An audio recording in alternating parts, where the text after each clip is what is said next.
యేసు పునరుద్ధానుడై లేచి ఉన్నాడు. ఆమేన్. God raised his son from the dead. దేవుడు తన కుమారుణ్ణి మరణంలో నుంచి లేపి ఉన్నాడు. యేసుక్రీస్తు మరణించిన తర్వాత 3 దినాలు సమాధిలో ఆయన ఉంచబడ్డాడు. మత్తయి సువార్త 12వ అధ్యాయం 40వ వాక్యం చెబుతుంది, యోనా 3 రాత్రి పగలు తిమింగిలము కడుపులో ఎలాగుండెనో అలాగు మనిషి కుమారుడు 3 రాత్రి పగళ్ళు భూగర్భములో ఉండును. యేసు 3 దినాలు సమాధి చేయబడి, ఆయన సిలువ వేయబడి సమాధి చేయబడి 3 దినాలు ఉన్నాడు. ఆయన శుక్రవారం, శనివారం, ఆదివారం ఉదయకాలం ఆయన లేచి ఉన్నాడని వాక్యము సాక్ష్యం ఇస్తూ ఉంది. మత్తయి సువార్త 28వ అధ్యాయాన్ని మనం గమనిస్తే, మత్తయి సువార్త 28వ అధ్యాయంలో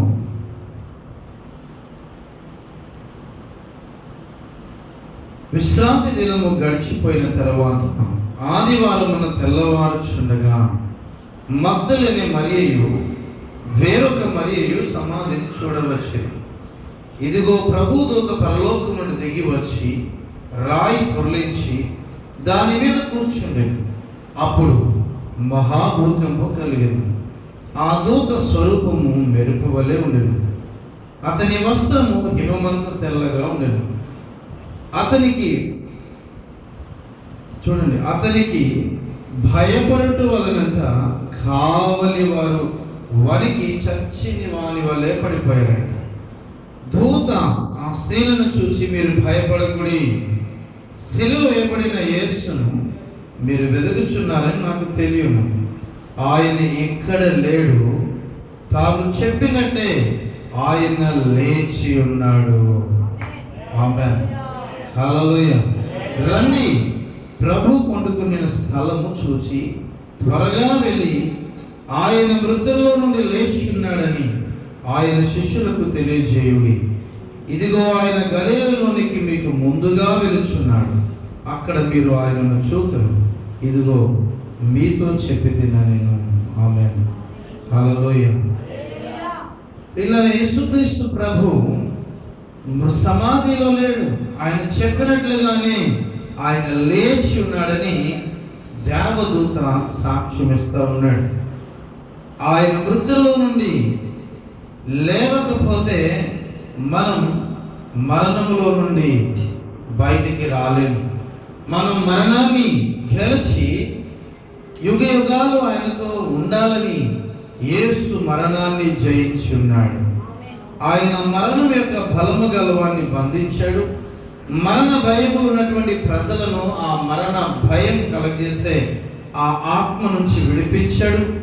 ఇప్పుడు ఆయన ధైర్యము, ఇంద్రియ నిగ్రహము గల పరిశుద్ధాత్మను ఆయన మరణములో పాలిపొంది, ఆయన పునరుద్ధానములను పాలిపొందినటువంటి వారిని, అనగా బాప్తిసం వలనైనటువంటి మరణ పునరుద్ధానాలు ఎవరైతే పాలి పొందుతున్నారో వారందరి జీవితాల్లో కూడా ప్రభు ఏం చేశాడంటే తిరిగి ఆయనతో యుగాలు జీవించడానికి కృప అనుగ్రహించాడు. ఆమేన్. హల్లెలూయా. రోమపత్రిక 1వ అధ్యాయం చూస్తే, రోమపత్రిక 1వ అధ్యాయం పౌలు రోమీయులకు రాసినటువంటి పత్రిక 1వ అధ్యాయంలో 4వ వచనంలో పౌలు ఇలా అంటాడు, చదవండి. దేవుడు తన కుమారుడును మన ప్రభువైన యేసుక్రీస్తు విషయమైన ఆ సువార్తను లేఖనములయందు తన ప్రవక్తల ద్వారా ముందు వాగ్దానం చేశాడు. యేసుక్రీస్తు శరీరమును బట్టి దావీదు సంతానముగాను, మృతుల్లో నుండి పునరుద్ధానుడైనందున పరిశుద్ధమైన ఆత్మను బట్టి దేవుడు కుమారుడుగాను ప్రభావముతో నిరూపింపబడేను. ఈయన నామము నిమిత్తం సమస్త జనుల విశ్వాసమునకు విధేయులైనట్లు ఈయన ద్వారా మేము కృపను అపోస్తలత్వమును పొందితిమి. Who through the spirit of holiness, పరిశుద్ధాత్మ ద్వారా declare చేయబడిందంట, with power to be the Son of God by his resurrection from the dead. ఆయన పునరుద్ధానుడే లేచాడు. ఎలాంట? పరిశుద్ధాత్మ శక్తి ద్వారా ఆయన పునరుద్ధానుడే లేచాడు. ఆమేన్, హల్లెలూయా.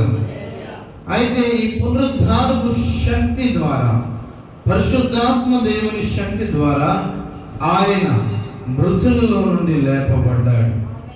అయితే యేసుక్రీస్తు ప్రభు మృతులలో లేవడానికి గల కారణం ఏంటంటే, మనము కూడా ఆయనతో పాటు మృతుల్లో నుండి లేపబడాలి. ఆమేన్. యేసుక్రీస్తు యొక్క మరణం, ఆయన పునరుద్ధానం ఏం చేసిందంటే, ఎఫెసీ పత్రిక 2వ అధ్యాయాన్ని చూస్తే ఇక్కడ చాలా క్లియర్గా చెప్తాడు. 2వ అధ్యాయం 1 నుంచి 6 వచనాలు అంటాడు,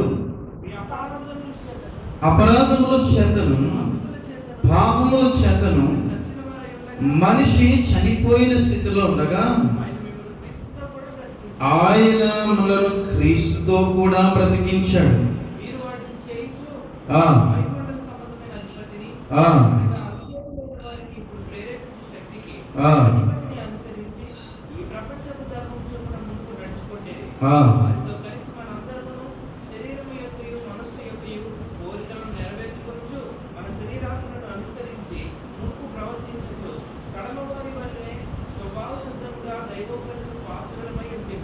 Jesus death was for you అని అంటాడు. అంటే మీ కొరకే యేసు చనిపోయాడు.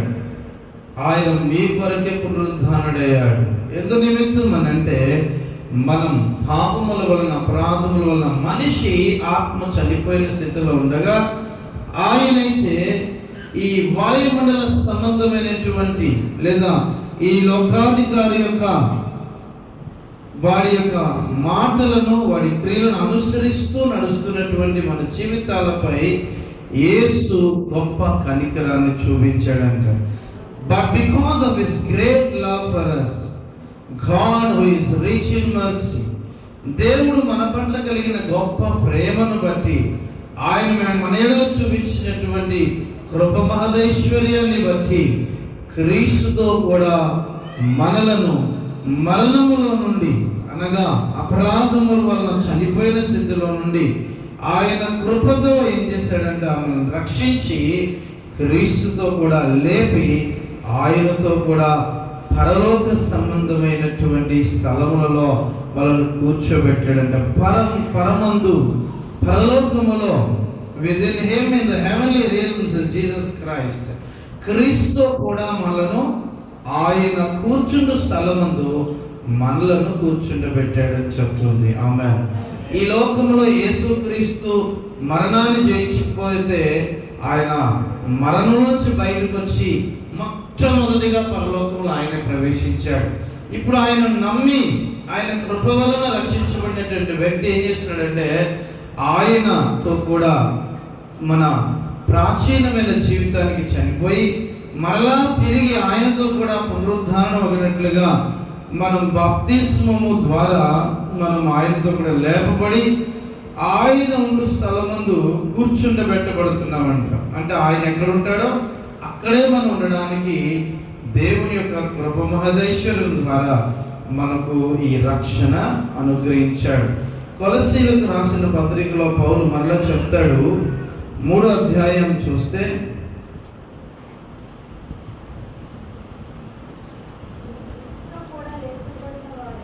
if then you have been raised with Christ, క్రీస్తుతో కూడా లేపబడిన వారైతే seek the things that are above, where Christ is seated at the right hand of God. చూడండి, మనం క్రీస్తుతో కూడా లేపబడిన వారమైతే పైనున్న వాటిని వెతకండి. ఎందుకంటే అక్కడ దేవుని కుడిపార్శ్వమున యేసుక్రీస్తు కూర్చుని ఉన్నాడు. Set your minds on things that are above, మీ మనస్సులను పైనున్నటువంటి వాటి మీద ఉంచండి. Not on the things that are on earth, ఈ భూమి మీద ఉన్న ఆ వాటి మీద కాకుండా పైనున్న వాటి మీద మీ మనస్సు ఉంచండి. ఏలైనగా you have died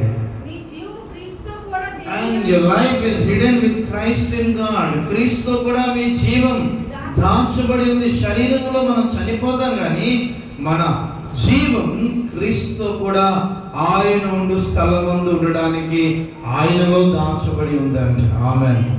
ఆ జీవం ఆయన మనం అంశ దినమందు ముందుగా మృతులైన వారి శరీరాల్లో ప్రవేశపెడతాడంట. ఆమేన్. హల్లెలూయా. అందుకనే బ్రతికున్న వారు రెప్పపాటున ఆరోహణమే వెళ్ళిపోతారు, మృతులు పునరుద్ధానము చెందుతారు. మృతులు మరణంలోండి బయటకు వస్తారు. కారణం ఏంటి అని అంటే యేసుక్రీస్తు మరణంలోంచి బయటకు వచ్చాడు. ఆయనతో కూడా మనం చనిపోయాం, ఆయనతో కూడా లేపబడ్డాం, ఆయన స్థలమందు మేము ఉండబోతున్నామని మనం నమ్మి విశ్వసించి చనిపోయినట్లయితే ఆయనతో కూడా మరలా ఉండినట్లు ఆ జీవం ఆయనలో దాచబడి ఉంది. ఆమేన్. హల్లెలూయా. ఎందుకు ఆ జీవం ఆయనతో దాచబడి ఉందంటే శరీరంలో చనిపోయిన తర్వాత అందరూ నిత్య నరకాగ్నిలోకి వెళ్తుంటే దేవుడు ఆ జీవాన్ని అనుగ్రహించి మనలను నిత్య జీవములోనికి తీసుకొని వెళ్తాడు. ఆమేన్. హల్లెలూయా.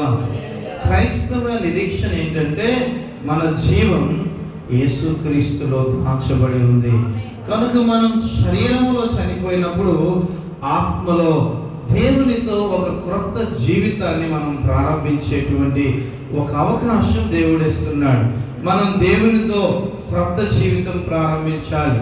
తిమోతికి రాసిన పత్రిక 2వ పత్రిక 1వ అధ్యాయం 9వ వాక్యాన్ని మనం చూస్తే మన క్రియలని బట్టి కాకుండా దేవుడు తనకున్నటువంటి సొంత ఉద్దేశం, సంకల్పం లేదా ప్రణాళికను బట్టి ముందుగానే అనాది కాలమందే క్రీస్తు యేసునందు మనకు అనుగ్రహించబడింది.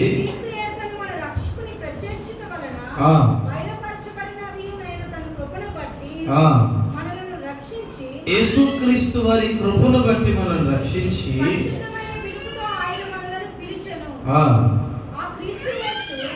మరణమును నిరర్ధకము చేసి జీవమును అక్షయతను సువార్త వలన వెలుగులోనికి తెచ్చెను.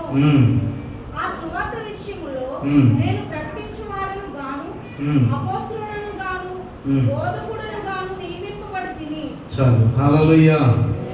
ఇక్కడ అంటున్నాడు ఎవరైతే మరణాన్ని నిరర్ధకం చేశాడో, who has destroyed death and has brought life, మన జీవితాల్లో మరణాన్ని నాశనం చేసి జీవాన్ని తీసుకుని వచ్చినటువంటి దేవుడు మనలను ఆ యొక్క అజ్ఞానంలో నుండి, ఆచారంలో నుండి, భయంకరమైనటువంటి ఉగ్రతలో నుండి మనను వెలుగులోనికి, సువార్తలోనికి ఆయన మనల్ని నడిపించాడంట.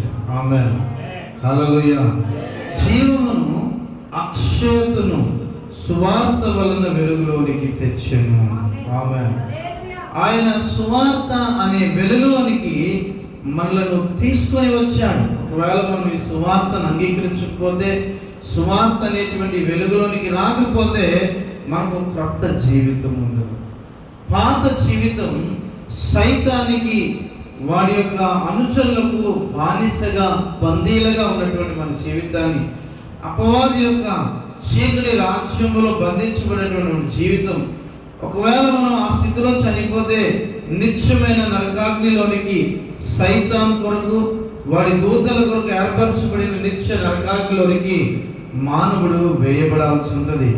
అందుకనే ఆయన విశ్వాసం ఉంచినట్లుగా దేవుడు కృప చూపి మరణములో నుండి మనను జీవములోనికి, వెలుగులోనికి సువార్త ద్వారా నడిపించాడంట. ఆమేన్. సువార్తను అంగీకరించాలి. ఏంటి సువార్త అంటే? యేసు నా కొరకే చనిపోయాడు, నా కొరకే పాతిపెట్టబడ్డాడు, నా కొరకే ఆయన మరణాన్ని గెలిచి తిరిగి లేచాడు.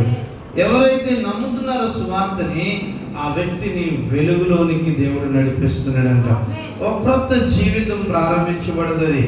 సమస్తము నూతనమవుతున్నాయి, పాతవి గతించిపోతాయి. పాతవి అనేటప్పుడు మన శరీరములో ఉన్నవి గతించిపోవు, కానీ మన శరీరం అలాగే ఉంటుంది. మన శరీరం యొక్క ఎత్తు, పొడవు, వెడల్పులు ఏం మారవు, కానీ మన జీవన విధానం మారేటట్లుగా ఒక క్రొత్త జీవితాన్ని యేసుక్రీస్తు మనకు అనుగ్రహిస్తాడంట.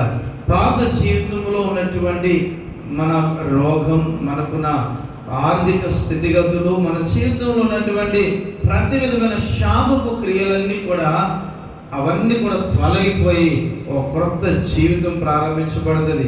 శాపం మానవుని జీవితంలో ఏలుబడి చేయడం ద్వారా భయంకరమైన పరిణామాలు మానవుడు అనుభవిస్తూ ఉంటాడు.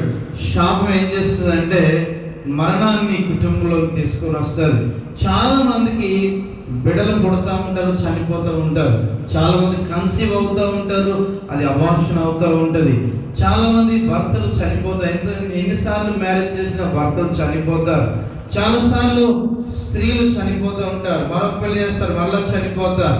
కొంతమంది జీవితంలో ఎన్ని వ్యాపారాలు పెట్టినా మార్చి వ్యాపారం చేస్తున్నా వ్యాపారంలో దివాలా తీస్తూ ఉంటారు. ఇలాంటి భయంకరమైన శాపాలు, లేదా తండ్రికి ఉన్న వ్యాధి కుమారుడికి, కుమారుడుకున్న వ్యాధి మరలా వారి కుమారుడికి, అలా వంశ పారంపర్యంగా వ్యాధులు కొనసాగుతూ ఉంటాయి.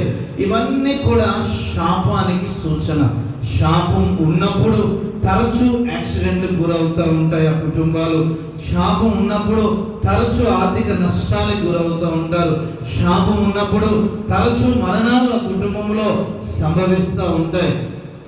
శాపం ఏం చేస్తుందంటే మానవుడి జీవితాన్ని పూర్తిగా నాశనం చేస్తుంది. ఈ శాపం ఎలా వచ్చింది అంటే, శాపం దేవుని ఎరుగని స్థితిలో, ఆ ధ్యానములో, ఆ పితృ పారంపర్యమైన ఆచారములో మనం జీవించుచున్నప్పుడు ఆ చీకటి రాజ్యానికి రాజు అయినటువంటి అపవాది చేతులు మనం ఉన్నంత కాలం మన జీవితంలో ఒక శాపం ఉండేది. ఇప్పుడు ఆ శాపాలు విరగొట్టబడాలి అంటే మనం ఆ శాపాన్ని యేసుక్రీస్తు కలువరి సిలువలో మ్రాను మీద వేలాడిన ప్రతి ఒక్కడు శాపగ్రస్తుడు కనుక యేసు నా స్థానంలో నా శాపము నిమిత్తం వేలాడి ఉన్నాడని ఎవరైతే నమ్మి వారి జీవితాన్ని యేసుక్రీస్తుకు సమర్పిస్తారో అటువంటి వారందరూ ఆ శాపం నుండి విముక్తి చెందుతున్నారు. శాపము విరగొట్టబడుతుంది. శాపం విరగొట్టబడడానికి మనిషి తన శాపపు క్రియలను ఒప్పుకోలు చేయాలి. హృదయంలో విశ్వసించి నోటితో ఒప్పుకున్నప్పుడే ఆ శాపం నుండి రక్షణ కలుగుతుంది. కనుక మనం ఎలా ఒప్పుకోవాలి? మన జీవితంలో మన శాపానికి కారణమైనటువంటి ఆ యొక్క కారణాలన్నిటినీ కూడా వాక్యము ద్వారా మనం తెలుసుకుంటున్న ప్రతిసారి ఒప్పుకుంటూ ఉండాలి. ఆర్థిక శాపానికి కొన్ని కారణాలు తెలుసుకున్నప్పుడు అవి ఒప్పుకోవాలి. అనారోగ్యానికి అనేక కారణాలు ఉన్నాయి, వాటిని తెలుసుకుంటూ మన జీవితంలో ఉన్నట్లయితే ఒప్పుకోలు చేస్తూ ఉండాలి. అందుకని కర్స్ బ్రేకింగ్, శాపం విరగొట్టబడడం అనేటువంటి అంశాన్ని మనం నేర్చుకోవాలి. కర్స్ బ్రేకింగ్ గురించిన విషయాలు తెలియకపోతే మీరు ఎంతకాలం క్రైస్తవులుగా ఉన్నా ఆ శాపం యొక్క ఏలుబడి మీ జీవితంలో ఉంటూ ఉంటుంది. కనుక యేసు రక్తం చేత కడగబడి మనం యేసుని విశ్వసించినప్పటికీ అనేక పర్యాయాలు ఆ శాపం యొక్క పరిణామాలు జీవితంలో అనుభవించాల్సి వస్తూ ఉంటుంది. కనుక ప్రత్యేకంగా ఈ కర్స్ బ్రేకింగ్ నిమిత్తం మనం వాక్యం యొక్క ప్రత్యక్షతను తెలుసుకోవాలి. అందుకని యేసుప్రభు అన్నాడు, సత్యమును మీరు ఎరిగి ఉండటం ద్వారా మీరు స్వతంత్రులు అవుతారు. ఎందుకని? మొట్టమొదట యేసుక్రీస్తుని నమ్మి బాప్తిసం పొందినప్పుడే అవన్నీ విరగొట్టబడాలి. కానీ మనం నమ్మి బాప్తిసం పొందినప్పుడు ఆయన బిడలగా మారుతున్నాం, కానీ మన జీవితంలో అనేకమైన శాపపు క్రియలు మన మీద ఏలుబడి చేస్తూ ఉంటాయి. కనుక వాటిని విరగొట్టబడడం కొరకు ప్రభు మరలా అంటాడు, సత్యాన్ని మీరు తెలుసుకున్న ప్రతిసారి మీ జీవితంలో విడుదల వస్తూ ఉంటుంది. ఆమేన్. బాప్తిజంలోకి వచ్చిన తర్వాత ఒక వ్యక్తి తెలుసుకోవాల్సిన ఏంటంటే, విశ్వాస జీవితాన్ని ప్రారంభించినప్పుడు ఒక్కొక్క సత్యం తెలుసుకోవాలి. మనం సత్యాన్ని ఎంత లోతుగా తెలుసుకుంటామో, దేవుని వాక్యాన్ని ఎంత లోతుగా తెలుసుకోవడానికి ఇష్టపడతారో అంత ఎక్కువ ఆశీర్వాదంలోనికి విశ్వాసం నడిపించబడతాడు. చాలా మంది ఏదో చర్చికి వెళ్ళి వచ్చేద్దాం అనే ఆలోచనతో ఉంటారు, కానీ వాక్యం వినడానికి ఆరాధించినప్పుడు కొన్ని బంధకాలు విడగొట్టబడతాయి. ఎందుకంటే దేవుని ఆరాధిస్తుంటే దేవుని శక్తి ఆ వ్యక్తి జీవితం మీదకి వస్తారు. మీరు చాలా మందికి వర్షిప్ టైంకి వచ్చే అలవాటు లేదు, ఎందుకంటే ఆరాధించడం ద్వారా మీ జీవితం మీద అపవాది క్రియలన్నీ కూడా లయపరచబడుతూ ఉంటాయి. ఎందుకంటే ఆరాధన చేసేటప్పుడు దేవుని శక్తి, దేవుని సామర్థ్యం ఆ వ్యక్తి శరీరం మీదకి, ప్రాణం మీదకి దిగి వస్తుంది. ఆత్మలో నింపబడే అనుభవంలోనికి దేవుడు నడిపిస్తాడు. అయితే ఆశపడే వారే ఆత్మలో నింపబడి తన శరీరం మీద, తన ప్రాణం మీద ఉన్నటువంటి ఆ అపవాది యొక్క క్రియలు లయపరచబడి ఓ గొప్ప అభిషేకంలోకి నడిపించగలుగుతారు.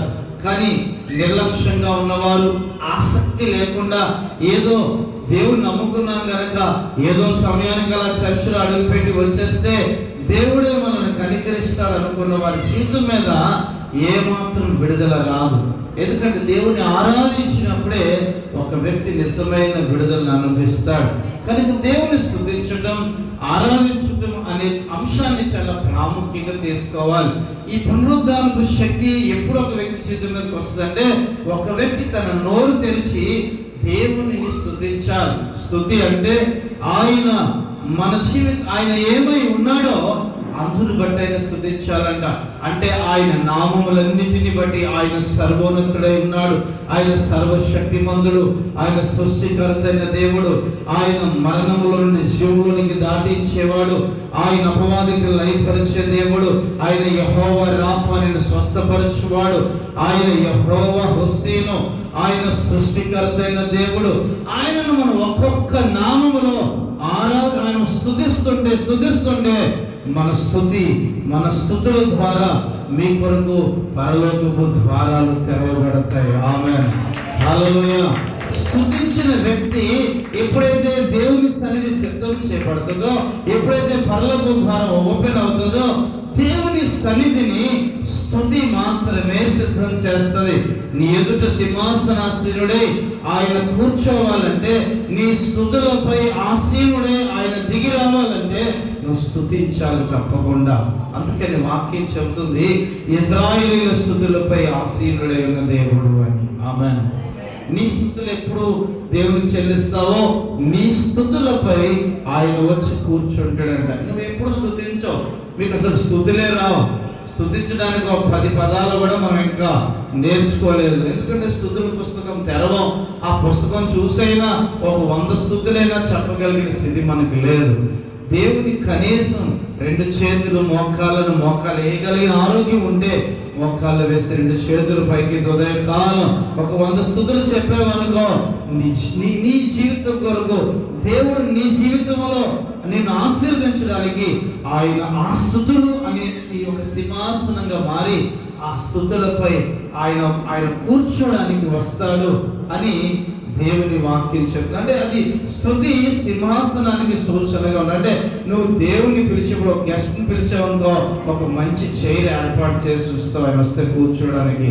మనం ఎప్పుడైనా సరే ఒకవేళ నన్ను ఇన్వైట్ చేస్తారనుకోండి, కొంతమంది అయితే వెళ్ళే వరకు కూర్చోడానికి ఏం ఏర్పాటు చేయరు. కొంతమంది జ్ఞానవంతులు ఏం చేస్తారంటే వాళ్ళ ఇంట్లో ఉన్న బెస్ట్ మంచి కుర్చీని వేసి దాని మీద ఒక క్లాత్ వేసి దాన్ని నీట్గా తుడిచి, లేదంటే కొత్త చీర ఉంటే అది వేసి వస్తే ఇక్కడ కూర్చుంటారు కదా, మీకోసం ఇది వేసాను కూర్చోండి అని చెప్తారు. అలాగే మన ఇంటికి ఎవరైనా చాలా ప్రాముఖ్యమైన వ్యక్తులు లేదా మన కుటుంబంలో అయినా పెద్దవాళ్ళు వస్తున్నప్పుడు మన ఇంట్లో వారు కూర్చోడానికి, వారు పండుకోవడానికి, వారు స్నానం చేయడానికి, వారు తుడుచుకోవడానికి అన్ని కొన్ని ఏర్పాట్లు చేసి ఉంచుతాం. మీ ఇంటికి వచ్చినప్పుడు మీరు ఏర్పాటు చేస్తారో నాకు తెలియదు.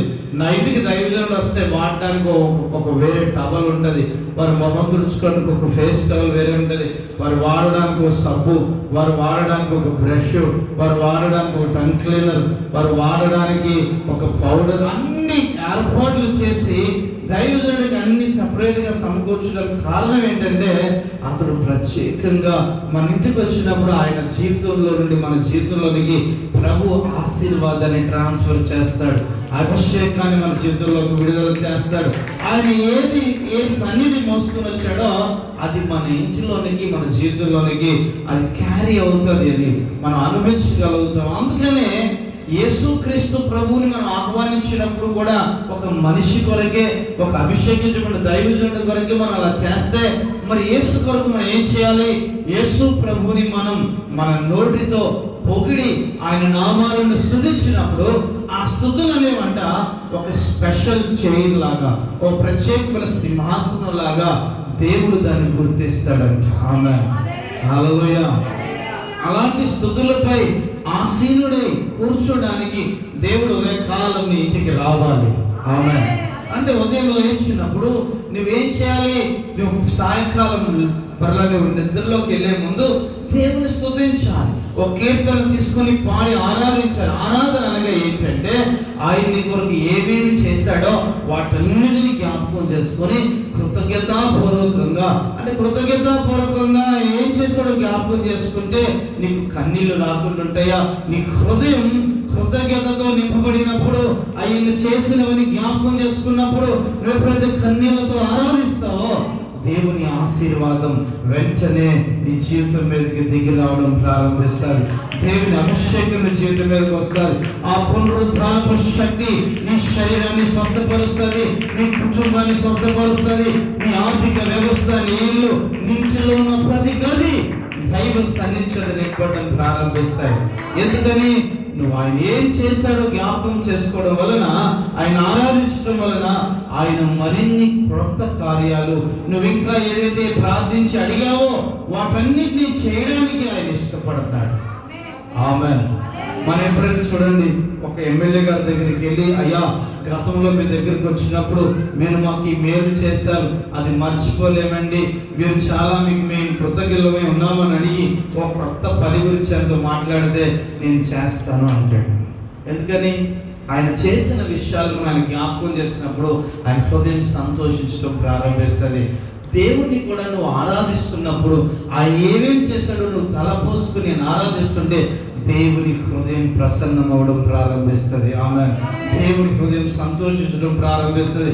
దేవుడు సంతోషపడ్డాడు అనుకోండి, భక్త నీకు ఏమి కావాలి అని అప్పుడు అడుగుతాడు. ఆమేన్. హల్లెలూయా. నువ్వు ఎప్పుడైనా దేవుని ఆరాధించుంటే దేవుడు నీతో మాట్లాడి ఉండేవాడు, నీకు ఏం కావాలని అడిగి ఉండేవాడు. ఆమేన్. ఆయన అంటాడు, ఎప్పుడైతే మీరు నా యందు ఉంటారో నన్ను స్తుతించడం మొదలు పెడతారు, నా వాక్యం మీ యందు ఉంటుందో మీరు నన్ను ఆరాధిస్తారు, అప్పుడు మీకు ఏది ఇష్టమో అడిగితే అది నేను ఆ క్షణమే మీకు అనుగ్రహిస్తాను. ఆమేన్. హల్లెలూయా. యోహాను సువార్త 15వ అధ్యాయంలో ఈ విషయాలన్నీ ప్రభు చెప్తాడు. ఏమని? మీరు నా యందును నా మాటలు మీ యందు నిలిచి ఉండేలా మీకు ఏది ఇష్టమో అడగండి, అప్పుడు నేను మీకు దాన్ని అనుగ్రహిస్తాను. మీకు ఎందుకేం అనుగ్రహించట్లేదు? మనం స్తుతించాం, సింహాసనాన్ని సిద్ధపరచాం, ప్రభు వచ్చి కూర్చునే ఆ సిద్ధపాటు మనకి లేదు. మరలా మనం ఆరాధించు, ఆయన పరలోక వాక్యాలు తెరిచి నీ జీవితంలో పట్టచాలని దీవెన కుమరించాలంటే నువ్వు ఆయన ఆరాధించి తీరాలి. నీ ఆరాధన కేవలం నోటితో చేసేదై ఉండకూడదు. నువ్వు నోటితో నువ్వేం చేయాలంటే ఒక పాట పాడి ఆయన ఏమేమి చేశాడో వాటిని బట్టి ఆయన ఆరాధించవచ్చు, లేదా మాటల ద్వారా ఆయన ఆరాధించవచ్చు. అంతేకాదు, ఆరాధన అనేది ఎట్లా అంటే నీవు దేవుని సన్నిధికి ఆ జ్ఞానులు సాంబ్రాణి, బోలము, వెండి, బంగారం తీసుకెళ్ళినట్లు నీ కానుకలను సమర్పించి ఆయన ఆరాధించవచ్చు. నీ జిహ్వ బలిని అనగా నీ ప్రాణాత్మ దేహాల్ని ఇది దేవుని కొరకు అని దేవుని పని ఏదైనా చేయడానికి నువ్వు సమర్పించుకుని ఆ పని నీ పాత్ర నీ వంతు ఏదో ఒక పని దేవుని కొరకు చేస్తుంటే ఆ పని ద్వారా దేవుని ఆరాధించవచ్చు. ఆమేన్. హల్లెలూయా. నీ ఆరాధన ఆయనను నువ్వు నోటితో ఆరాధించాలి, నీ క్రియలతో ఆరాధించాలి, నీ కానుకల ద్వారా నువ్వు ఆరాధించాలి. ఆరాధించేటువంటి విధానాలను అనుసరిస్తే దేవుడు నువ్వు ఆరాధించే కొలది ఆశీర్వదించడం మొదలు పెడతాడు. ఆమేన్. హల్లెలూయా. ఎవరు ఆయన మహిమపరుస్తారో వారిని ఆయన మహిమపరుస్తాడు. ఆయన చెప్పాడు, ఎవరు నన్ను ఘనపరుస్తారో నేను వారిని ఘనపరచుదును, ఎవరు నా నామమును హెచ్చిస్తారో వారిని నేను హెచ్చించెదను. ఎందుకని? దేవుడి పాలసీ ఏంటంటే నువ్వు ఆయన మహిమపరచకపోతే దేవుడు కూడా నిన్ను మహిమపరుస్తాడు. నువ్వు ఘనపరిస్తే ఘనపరుస్తాడు, హెచ్చిస్తే హెచ్చిస్తాడు. నువ్వు ఆయన వైపు తిరిగితే నీ వైపు తిరుగుతాడు, నువ్వు ఆయన ఎదురుకు వెళ్తా నీ ఎదురుకు వస్తాడు. అన్ని మొదట నీవు ఆయన కొరకు ఏదైనా చేయాలి. ఆమేన్. అప్పుడు ఆయన దగ్గర నుంచి నువ్వు ఆశించాలి. నువ్వు ఏది చేయాలి నీకు కావాలనుకున్నా దాన్ని మొదట నువ్వు చేయడం ప్రారంభించాలి. అప్పుడే దేవుడు నీ జీవితంలో దాన్ని చేయడం ప్రారంభిస్తాడు. ఎందుకంటే దేవుడు చెప్పాడు, మీరు నా తట్టు తిరగండి, నీ మీ తట్టు తిరుగుతాను, మీరు నా యొద్దకు రండి, నేను మీ యొద్దకు వస్తాను. యాయూరు యేసుప్రభు దగ్గరికి వచ్చాడు. యేసుప్రభు యాయూరుతో కూడా తన ఇంటికి వెళ్ళాడు. అప్పుడు జీవం ఆ ఇంట్లో ప్రవేశించింది. కనుక మనం దేవుని సన్నిధికి రెగ్యులర్గా రావాలి, సమయానికి రావాలి, స్తుతులు చెల్లించేటప్పుడే రావాలి. నీ జీవితంలో ఏ రోజు నువ్వు స్తుతులు చెల్లించే టైంకి ఇక్కడ ఉంటావో, మోకాలను దేవుని సన్నిధిలో ప్రారంభ ప్రార్థన కంటే ముందే నువ్వు చేతులెత్తి స్తుతించడానికి, నీ జీవితంలో నువ్వు టిఫిన్ చేయడం కంటే కూడా, నువ్వు మరి ఏం అలంకరణ చేసుకోవడం కంటే కూడా, ఉదయాన్నే లేచి త్వరగా చర్చికి ఒక అరగంట ముందు, పావుగంట ముందు నువ్వు అటెండ్ అవ్వడానికి నువ్వు సిద్ధపడతావో, ఆ రోజే నీ జీవితంలో నీ స్తుతులపై దేవుడు ఆశీనుడవుతాడు. ఆయన చేయలేడా పని? ఎందుకంటే నీకు నిర్లక్ష్యం. నువ్వు 8 గంటలకి కంపెనీలో పంచింగ్ చేస్తే కనుక లోపల పంపరు అనుకుంటే నువ్వు 7:30కి గేటు దగ్గర ఉంటావు. ఇంటి దగ్గర 6 గంటలకే బయలుదేరుతావు. 6 నీకు ఎంత ప్రయాణం? ఆ గంట ముందే అయితే గంట ముందే, ఆ గంట ప్రయాణం అయితే గంటన్నర ముందు బయలుదేరితే ఎందుకు? ఒకరోజు ట్రాఫిక్ వల్ల లేట్ అవ్వచ్చు. అంటే 7:30కి గేటు దగ్గర ఉండాలంటే 6 గంటలకు బయలుదేరుతావు. గంట ప్రయాణం, కానీ అరగంట ఎక్స్ట్రా వేసుకుని వెళ్తాను. ఎందుకని? అక్కడ డబ్బులు వస్తాయి. యేసు ప్రభు సన్నిధికి వెళ్తే ఏమొస్తాయి? కూర్చుని మళ్ళీ మనమే తిరిగి ఫోన్కి వేయాలి అంటే డబ్బులు పోతున్నాయి. ఈ లెక్క ఉంది మనకి. ఈ లెక్క లేకపోతే దేవుని సన్నిధిని కోట్ల రూపాయల కంటే విలువైనదిగా నువ్వు ఎంచి ఉండేవాడివి. మనకు అవసరమైతే వెళ్ళట్లేదా? ఒక గంట ముందు మీరు ట్రైన్ ఎక్కాలంటే, ట్రైన్ 7కి అయితే 6:15కి జన్మభూమి ఎక్స్ప్రెస్ ఉందనుకోండి, మీరు 7:15కి వెళ్తారా? సీట్ కావాలనుకుంటే ఇంకెప్పుడు వెళ్తారు? 4 గంటలకి బండి పెడతాడు, 5 గంటలకే తెరుస్తాడు డోర్లను. 5 అయ్యేసరికి లైన్ కాస్తా. ఎప్పుడు 6:15కి ట్రైన్ తీయడం కోసం 5కి ఎక్కేస్తారు వెళ్ళి, గంట ముందే. ఎందుకంటే నీకు ఆ ప్రయాణం అవసరం కాబట్టి. కానీ ఈ ప్రయాణం యొక్క విలువ నువ్వు ఇంకా తెలుసుకోలేదు. భారతం ఆనంద యాత్ర, ఇది ఆత్మీయ యాత్ర. యేసుతో నూతన యెరూషలేము వెళ్ళే యాత్ర. నిజంగా యెరూషలేము వెళ్ళే యాత్రను గ్రహిస్తే నువ్వు ఈ యాత్రకి ఎప్పుడు వస్తావు? స్తుతులు చెల్లించేటప్పుడే వస్తావు. నువ్వు స్తుతించడం ప్రారంభిస్తే నీ స్తుతులు ఆకాశంలో వెళ్తాయి, పరలోకాన్ని. నీ స్తుతులపై ఆశీనుడై కూర్చుంటాడు. నువ్వు ఆరాధిస్తుంటే అది సంతోషం అయిపోతాడు. నీకు ఏది కావాలో దాన్ని అనుగ్రహించడం మొదలు పెడతాడు. పునరుద్ధానుడే ఉన్నాడు యేసు. ఆయన మృతుల్లో లేడు, సజీవంగా ఉన్నాడు. ఆయన అంటున్నాడు, నువ్వు క్రీస్తుతో కూడా లేపబడిన వ్యక్తివైతే నీకు క్రొత్త జీవితం, దేవుడు నీకు క్రొత్త ప్రారంభాన్ని ఇచ్చాడు. ఏమిచ్చాడు? క్రొత్త జీవితాన్ని, న్యూ లైఫ్. ఈ కొత్త జీవితం దేనికి అనంటే నువ్వు ఆయన కుటుంబంలో ఒక వ్యక్తిగా, సభ్యుడిగా జన్మించడానికి. ఆమేన్, హల్లెలూయా. ఆయన కుటుంబంలో జన్మించిన తర్వాత ఆయన ఆయన ఆయన కుటుంబంలో ఉన్న ప్రతి వ్యక్తికి ఆయన ఆస్తిలో వాటా ఉంది. ఆమేన్, హల్లెలూయా. ఆ ఆస్తిలో వాటా తీసుకోమని అడుగుతాడు ఆయన. నువ్వే తీసుకోవాలి, అది క్లెయిమ్ చేయాలి, స్వతంత్రించుకోవాలి. యేసుక్రీస్తు నామములో ప్రార్థించి దాన్ని పొందుకోవాలి. అంటే స్తుతి ఆరాధన అయ్యాక ప్రార్థన ఉండాలి. ఏముండాలి? చెప్పండి, ఏముండాలి? ప్రార్థన ఏంటంటే నీ హక్కుని నువ్వు తీసుకోవడం. అడిగి ఆమేన్. అడుగుడి మీకు ఇయ్యబడును. ఇదే ప్రార్థన. అడుగుడి మీకు ఇయ్యబడును. పాస్టర్ గారు అడిగితే మీకు ఇస్తానని చెప్పాడా? నువ్వు బయట వ్యక్తిగా ఉన్నప్పుడు నీ నిమిత్తం నా డాడీని రికమెండ్ చేస్తాను. నువ్వు కుమారుడు అయ్యాక మీ డాడీని నువ్వే అడగాలి. తేడా అర్థమవుతుందా మీకు? అర్థమవుతుందా? అర్థమవుతుందా? ఇప్పుడు మీరు బయట వాళ్ళు అనుకోండి, తండ్రి నేను అడుగుతాను. కొత్తలో బాప్తిజంలోకి వచ్చాక మీరు ఏమయ్యారు? పిల్లలు అయ్యారు. పిల్లలు ఏం చేయాలి? తండ్రిని అడగాలి. అంటే ప్రార్థన చేయాలి. మా ఆవిడ చేస్తుందండి ప్రార్థన. మీ ఆవిడ అడిగితే నా కుమార్తె అడుగుతా, కుమార్తె నిమిత్తమే చేస్తాడు. కుమారుడు అడగడా? అడగాలి. మా ఆయన బాగా చేస్తాడని ప్రార్థన అంటారు. అలా కుదరదు. నీ పిల్లలు కూడా చేయాలి. ఎవరికి వారే ప్రార్థన చేయాలి దేవునికి. ఎవరికి అంచనా లేపట్లే? చెప్పరే? చెప్పండి. ఇప్పుడు ప్రార్థన ఎవరు చేస్తున్నారో ఆలయం తింటారు, మిగతా వాళ్ళు తినకండి. చెప్పండి, అంతేరా? మీరు తినకుండా ఉంటారా? వాళ్ళు ఒక్క కంచం లేపితే మనం 2 కంచాలు లేపుతాం. ప్రార్థన మాత్రం స్త్రీలే చేయాలంట, మరి పురుషులు ఎందుకు చేయరు? ఎక్కువ తినేది మనమే, తక్కువ ప్రార్థన చేయకుండా ఉండేది మనమే. తిండి వల్ల మత్తులైపోతున్నామేమో మనం. మన కడుపు మనకి దేవునిగా మారకూడదు. అంటే ఎంతసేపు మనం తిని ఆనందిస్తూ దాన్ని ఆరాధిస్తూ ఉండకూడదు. దేవుడిని ఆరాధించడానికి మనం ఉపవాసం ఉండి ప్రార్థన చేయాలి. ఆమేన్. హల్లెలూయా, హల్లెలూయా. ఒక విషయం గుర్తుపెట్టుకోండి, మనం ఎప్పుడైతే దేవునికి ప్రాధాన్యత ఇస్తామో మీ జీవితంలో దేవుని యొక్క పునరుద్ధారణ శక్తిని మీరు అనుభవించగలుగుతారు. పేతురు అంటున్నాడు, మొదటి పత్రిక 1వ అధ్యాయం 3వ వచనంలో, ఇంకో 2 విషయాలు త్వరగా చెప్పేస్తాను.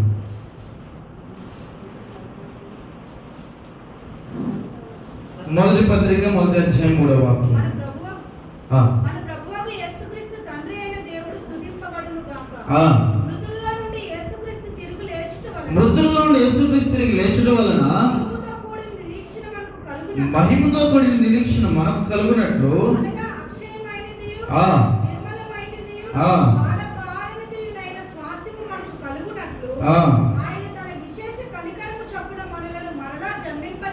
మరలా జన్మింపజేస్తును. The Lord Jesus Christ in His great mercy has given us new birth.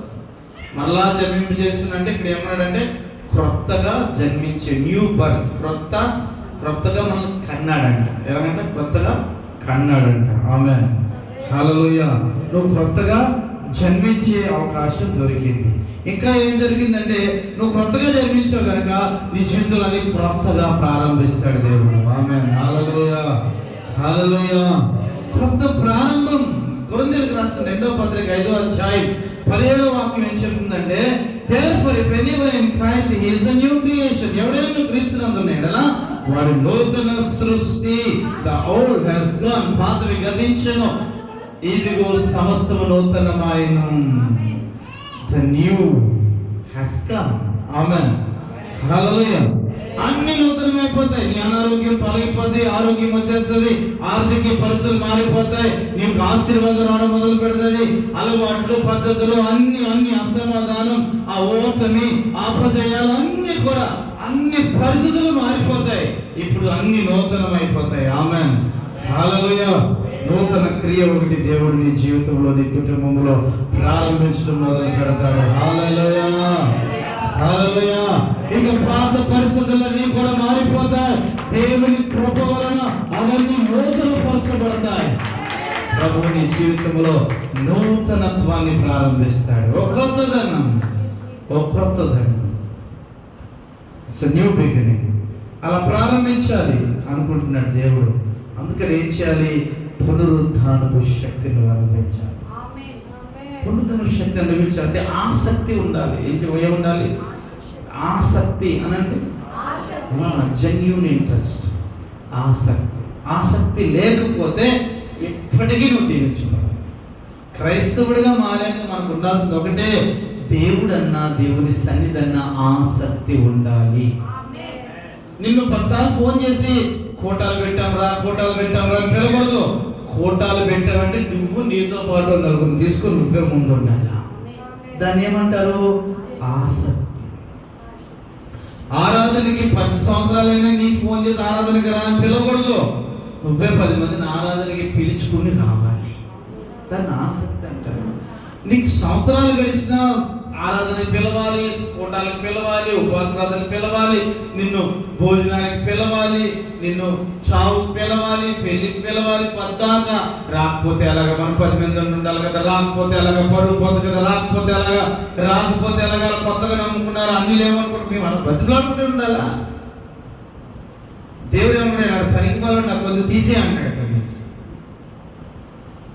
మేమేం చేద్దాం సార్? అయ్యా ఈ సంవత్సరం మారిపోతాడు, ఈ సంవత్సరం కొంచెం ఈ ఒక్క సంవత్సరం అవకాశం అంటే లేదు, నాకు అసలు ప్లేస్ వేస్ట్ అంటాడు. ఏమంటాడు? ఏమన్నాడంట? నా నా తోటలో స్థలం వేస్ట్, ఆ చెట్టుని తీసేద్దాం అనుకుంటున్నాను అన్నాడు. అయ్యా వద్దు, 3 సంవత్సరాలు అయితే ఏ ఫలం లేదు అంటే దేవుడు 3 సంవత్సరాలే ఒక విశ్వాసంగా మారాక చూస్తాడు అనమాట నీలో ఫలాల కోసం. 3 సంవత్సరాలు దాటాక యేసు ప్రభు వద్దనుకుంటున్న వ్యక్తిని, కానీ పాస్టర్ గారు మాత్రం 10 సంవత్సరాలైనా ఉంచయ్యా ఉంచయ్యా ఉంచయ్యా ఉంచడం వల్ల ఏమో మాకు సమస్యగా మారుతున్నారు. అప్పుడు దేవుడు ఏమన్నాడు చాలాసార్లు, నువ్వే ఉంచమన్నావు అనిపించు అన్నాడు.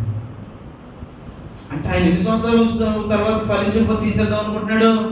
వాక్యం ప్రకారంగా 3 సంవత్సరాలు. కానీ పాస్టర్ గారు ఏం చేస్తాడు? 13 సంవత్సరాలైనా తీయొద్దయ్యా తీయొద్దయ్యా తీయొద్దయ్యా అంటాడు. ఎందుకంటే వ్యక్తి ఫలించట్లేదు. 3 సంవత్సరాల తర్వాత దేవుడు ఏం చేస్తాడు తెలుసా? ఇంకొక సంవత్సరం ఎక్స్ట్రా టైం ఇస్తాడు. నాకు ఇచ్చి 4 సంవత్సరాలు అయ్యాక నేను ఉంచుకుంటే ఆ వ్యక్తితో తంటాలని నన్నే పడమంటాడు. ఇప్పుడు అలాంటి తిప్పలే పడుతున్నాను.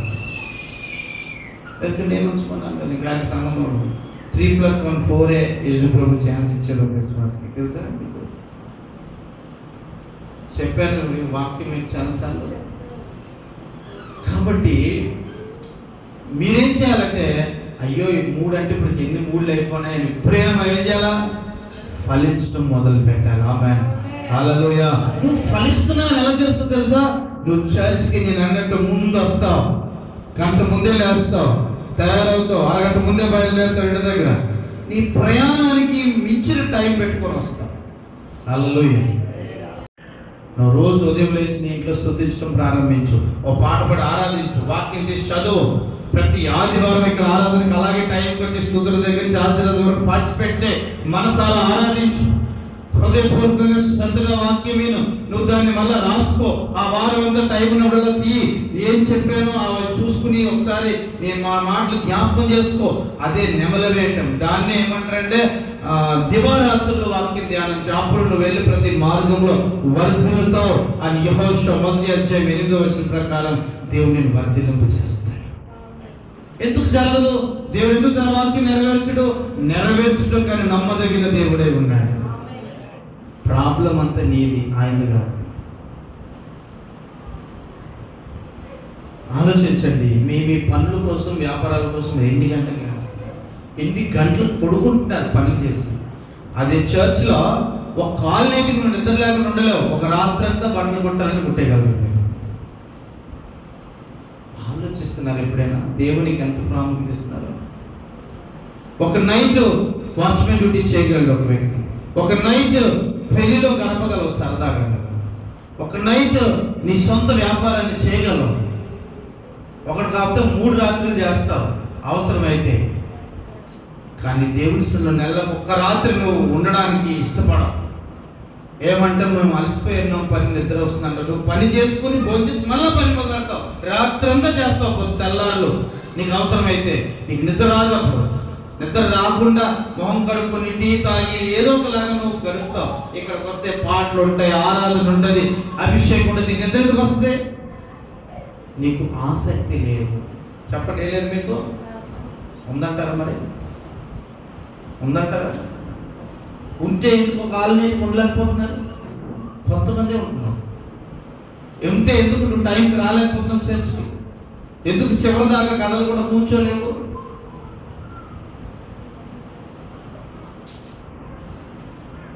ఎందుకు మీరు ఉపవాసం ఉండలేకపోతున్నారు? ఎందుకంటే ఆశీర్వదించబడాలనే కోరిక ఉంది, కానీ ఆశీర్వదించబడుటకు ఆసక్తితో దేవుణ్ణి వెతికే హృదయం లేదు. చెప్పండి, ఏముంది మీకు? ఆశీర్వదించబడాలనే కోరిక ఉంది. కోరిక ఉండాలి, ఎక్స్పెక్టేషన్ ఉండాలి. ఆయన కోరుకోమన్నాడు, కానీ ఆసక్తితో ఆ ఆశీర్వాదాన్ని వెతికే హృదయం లేదు. వెతుకుడి మీకు దొరుకునని చెప్పాడు ఆయన. అడుగుడి ఇవ్వండి అని చెప్పిన ఆయన ఇంకో మాట కూడా చెప్పాడు. వెంటనే వెతుకుడి దొరుకుడు. వెతుకుతున్నారా? దేవుని తట్టండి తెరవబడుతుంది అన్నాడు. ఎలా తడతావు? స్తుతి ఆరాధన ద్వారా తట్టండి. ఆమేన్, హల్లెలూయా. ఎంతకాలం అయింది విపక్షించబడి? అడుగుతున్నారా? వెతుకుతున్నారా? తట్టుచున్నారా? లేదే. నిజంగా పునరుద్ధాన శక్తిని ఈ 24లో అనుభవించాలంటే ఆసక్తితో దేవుని సన్నిధిని వెతకండి. ఆమేన్, హల్లెలూయా. అలా వెతికితే పునరుద్ధానపు శక్తి ఏం చేస్తుంది తెలుసా? నీ జీవితం మీద అపవాది క్రియలని లయపరచబడతాయి, సైతాన్ ప్రణాళికలన్నీ రద్దు చేయబడతాయి, అపవాది మీద నీకు ఘన విజయం అనుగ్రహించబడుతుంది. నువ్వు ఆర్థికంగా జయిస్తావు, నువ్వు ఆరోగ్యంగా జయిస్తావు, నువ్వు నీ ప్రయాణంలో నువ్వు క్షేమాన్ని అనుభవిస్తావు, నీవు ఆశీర్వాదంగా అనేకులకు దీవెనకరంగా అనేకుల క్షేమానికి కారణంగా మారిపోతావు. నా దేవుడు నరుడు కాదు మాట ఇచ్చినప్పుడు. అలా చేయకపోయిన కారణం నువ్వే. ముమ్మాటికి మనమే మన జీవితంలో దేవుడు పనిచేయకుండా ఉండడానికి ఆటంకం. ఎంతమంది ఒప్పుకుంటారు? ఇప్పుడు మన ఆటంకంగా ఉండి మన జీవితంలో దేవుడు ఏమీ చేయకుండా ఉండేలా చేద్దామా? మనం ఆటంకాలు తొలగించుకుని దేవునికి మనం మార్గం తిరుగుతాము. చెప్పండి చెప్పండి. డోర్ ఓపెన్ చేయాలి. ఆయన తరచూ ఉన్నాడంట. తెలిస్తే నేను లోపలికి వస్తానయ్యా, నీవు నేను కలిసి భోజనం చేయగలుగుతాం. ఆమేన్. We will have a feast. భోజనం చేయడం అంటే ఏంటి తెలుసా?